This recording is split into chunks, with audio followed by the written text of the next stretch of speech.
Price of freedom is death. We're coming to get our check. Black first, my brothers and my sisters. Welcome to the Afro Elite YouTube channel. I'm your host, Afro Elite. Before we get started, please make sure you guys hit that like button, subscribe button, share button, all that. All of that helps the reach and the growth of the channel. And for everything that you all do, thank you very much. Now, Vivek Ramaswamy, he thinks he's running for president.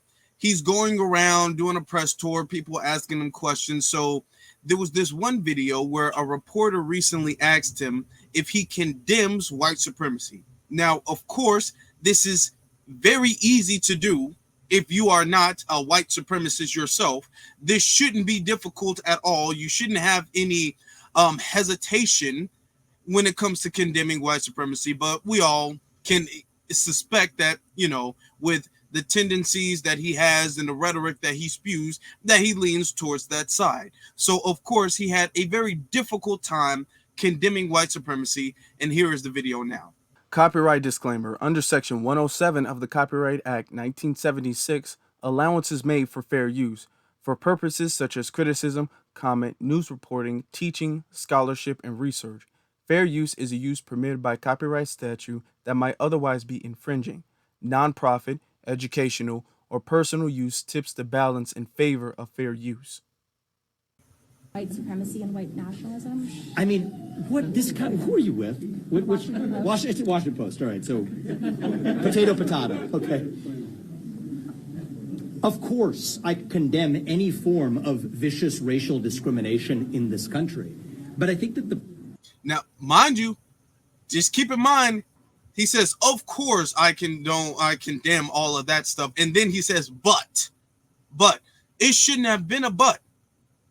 You could have just said, of course, white supremacy is evil. Of course, I can condemn that. That's a no-brainer. Of course, absolutely, 100%. He says, he doesn't say the word white supremacy. He says vicious racism and discrimination, and then follows that up with but.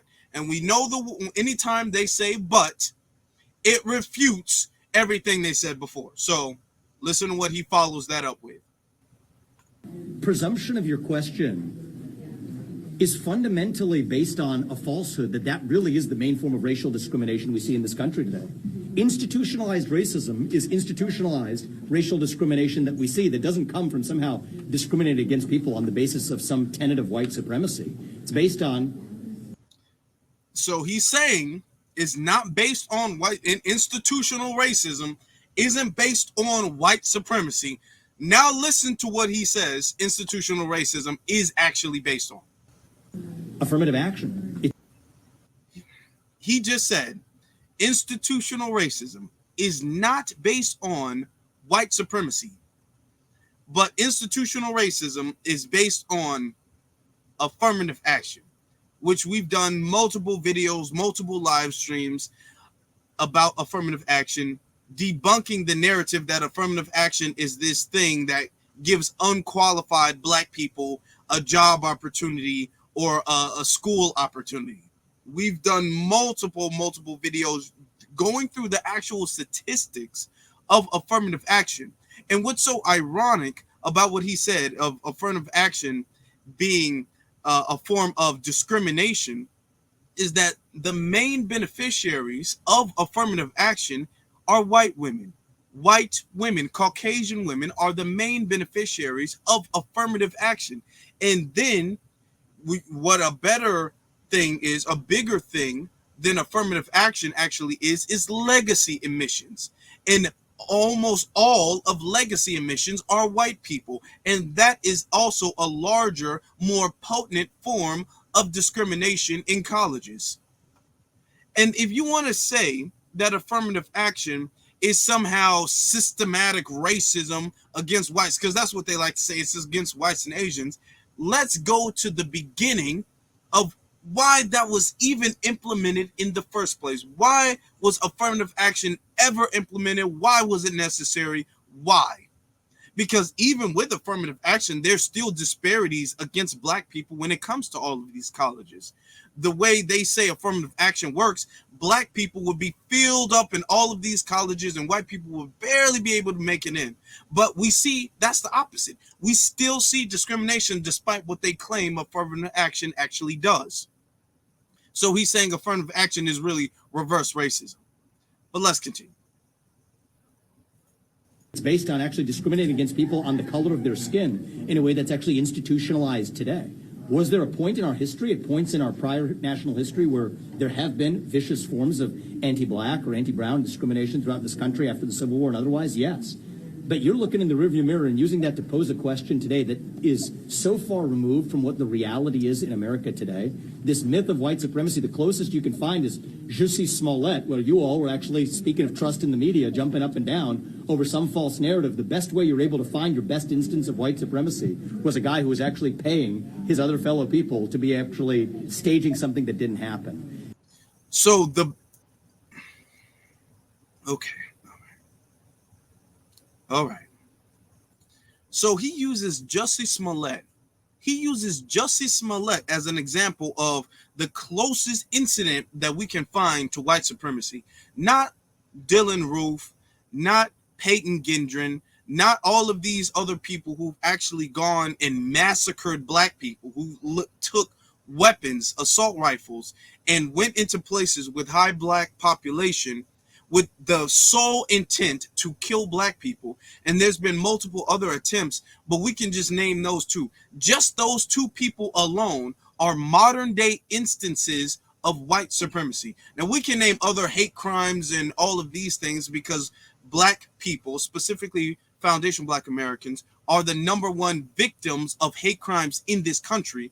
All statistics, all studies, all surveys, all research, all of that backs that fact up. There is not a single stat, anything that tells anything other than that. The FBI have confirmed this. All of this is 100% the truth. The FBI has also confirmed that white supremacy has also infiltrated law enforcement. You have white supremacists in law enforcement, and this is what the FBI have confirmed. So what he's saying is that none of that stuff counts. All of that stuff is quote unquote in the rear view mirror, and the closest incident to white supremacy in modern society is Jussie Smollett when he faked this hoax. That's the closest incident. So none of that stuff counts. That's what he's saying. That is what he's saying. And so stop picking on this farce of some figment that exists at some infinitesimally small fringe of the American public today to open our eyes to the actual real threats. Look at the way he's this infinitely small thing. It's like small, doesn't matter. He's belittling it. He was asked, the original question was asked if he condemns white supremacy. And then he goes on to explain it. All she asked was, do you condemn white supremacy?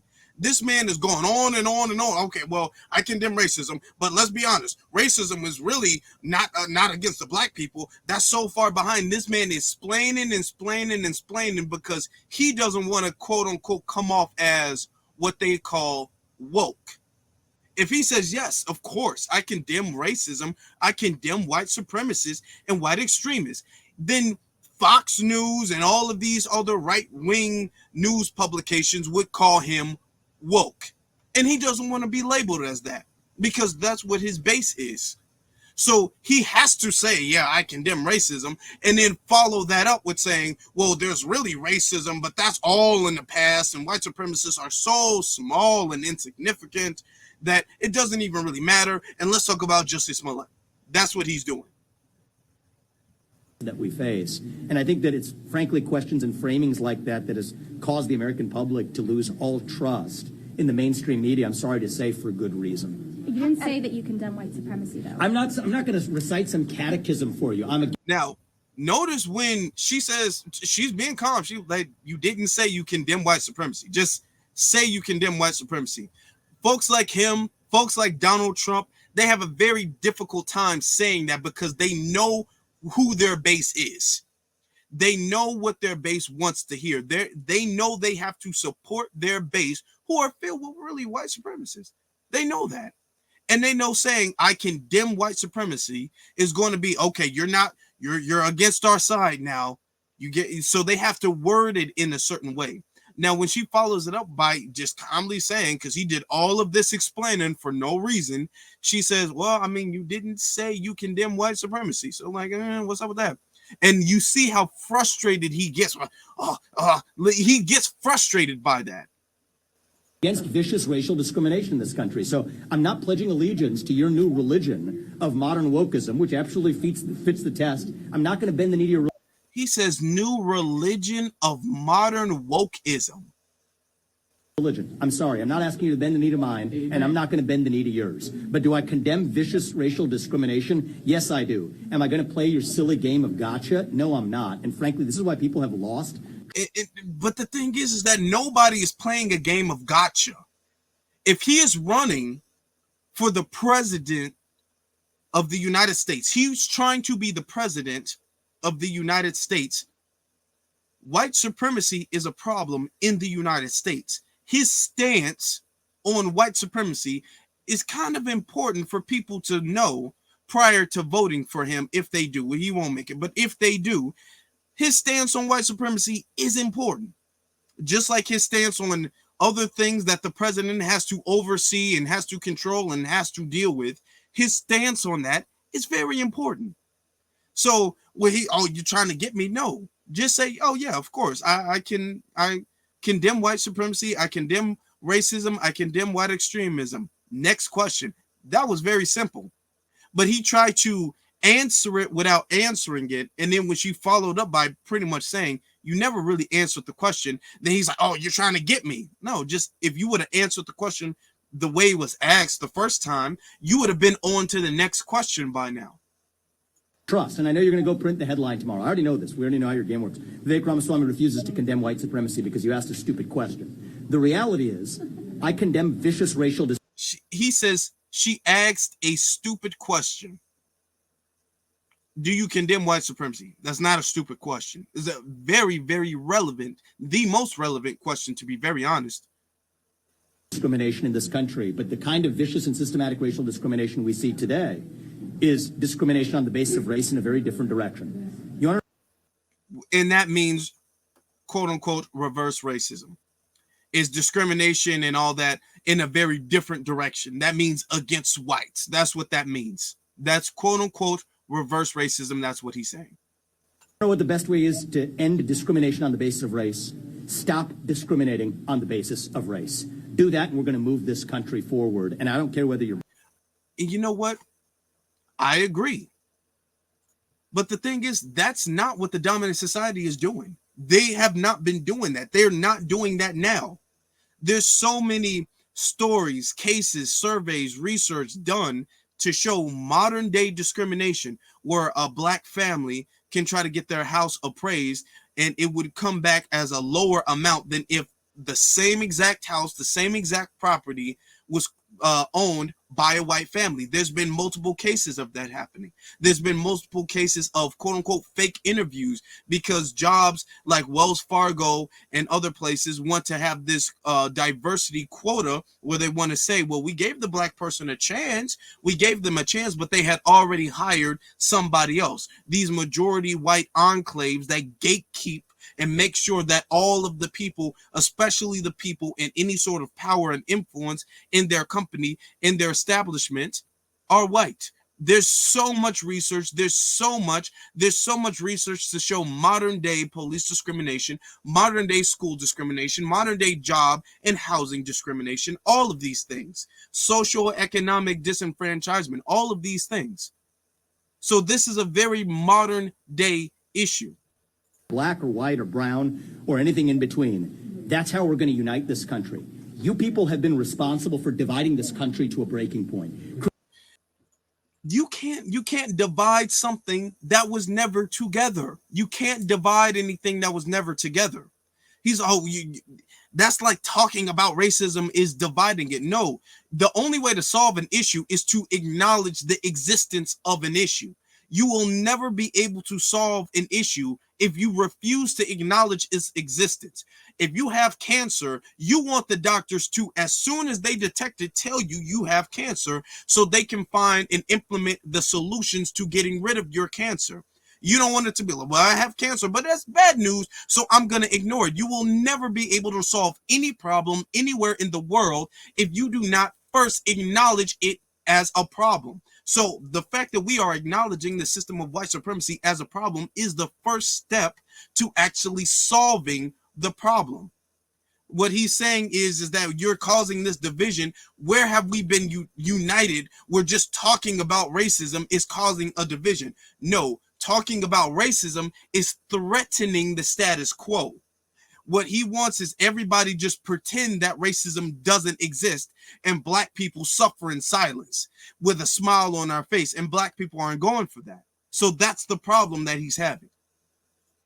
Creating a projection of national division. I meet people from the south side of Chicago to meetings like this one of every shade of melanin, multiple, from man to woman. And of course, he's going to bring up Chicago. I mean, of course. Woman doesn't make a difference, who are hungry for reviving unity in this country. And you, with your catechism that you try to get to politicians to whatever fake headline you're going to print on the basis of this conversation tomorrow, that's what's dividing this country to a breaking point. Shame on you. Look people in the eye and tell them what you've actually failed to tell them for the last 5 years. Own the accountability for your own failures as the media. That's how we rebuild trust in this country. And until then, I don't have a lot of patience to play the games. Y'all, that was a very simple question. That was such a simple, easy to answer question. Do you condemn racism and white supremacy? Of course. Of course I do. That is very evil. That is very despicable. I condemn it 100%. That's all he had to say. This man goes on this spiel and he's like, shame on you for even wording that question that way. Shame. How dare you? Shame. Dude, you're, first off, you're not going to win the presidency. You're not even going to get the nomination. Let's calm all that down. You're not going to do that.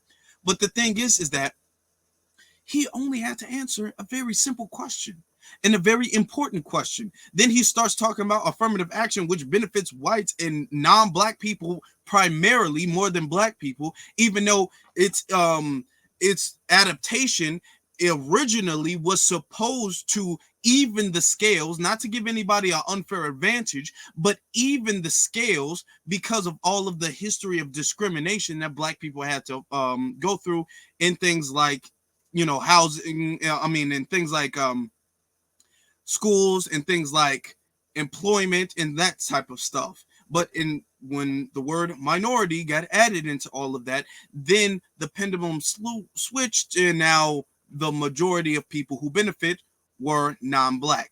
And then you have legacy emissions. But he's not going to say anything about that. He's going to bring up Justice Smollett, but he's not going to bring up Peyton Gendron. He's not going to bring up Dylan Roof. He's not going to bring up these people who go to these places and massacre black people in even the smaller cases where there's just common hate crimes, where there's common forms of racism. He's not going to bring these things up. But he's going to bring up Justice Smollett as the best example we have of white supremacy. This is him trying to cling on to his base, because he knows the second he says, yes, of course, I condemn that. Even if he just said, not the word white supremacy, I condemn racism. It would have been, oh, Vivek Ramaswamy is woke. That's what Fox News and the New York Post and all of these publications would have been saying. That's what they would have been saying. So of course he's not gonna do that. He's not gonna do that. He says, oh, well, yeah, I condemn racism, but the real racism is against white folks. That's what he's gonna say. He's gonna say that because he needs his base to understand that no matter what type of question is asked to him, he's gonna pick their side. He's not gonna switch. He's trying to show his loyalty to them, and it's not gonna pay off for him. Now, brothers and sisters, I want to know what you all think in the comments section below. What do you think about what he said? What do you think about his answer? Let me know that in the comments section below. Also, you should be following me on my various social media pages, which is Afro Elite on Instagram and then The Afro Elite on Twitter. Links to both of those are in the description below. Please do not forget to hit that subscribe button, hit that like button, hit that notification button so you don't miss out on any future content, so you're up to date with everything that we put here, every post, every live, all of that. And make sure you leave a like. That really helps the reach and the growth of the channel. And for everything you all do, thank you so very much. Now, with that being said, my brothers and my sisters, be one salute to every single last one of you all, and you all have a good one.